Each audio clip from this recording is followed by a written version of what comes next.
麥兜有一日冇嘢做，喺張床度望住天花板，就諗起乜乜，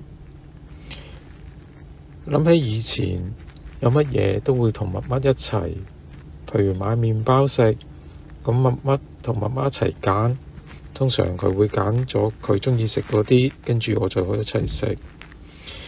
跟住，佢望住個手機，睇完 WhatsApp，跟住就出門口諗住買個嘢食。佢去到麵包鋪，望住啲麵包，後邊有個熟悉嘅聲音喺度講：呢個唔好食噶，你唔會鍾意噶。麥兜嚇到差啲連個包都跌咗，跟住就講：咩事啊？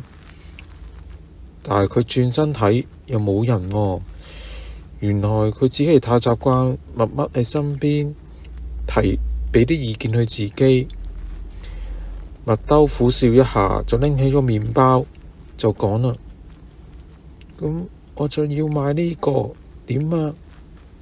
結果佢行出咗個麵包鋪，咬咗一啖，呆咗，喺度講：哇，真係好難食啊！佢真係停咗幾秒，然後笑咗出嚟。咁你都估中，算啦，當你仲喺度啦。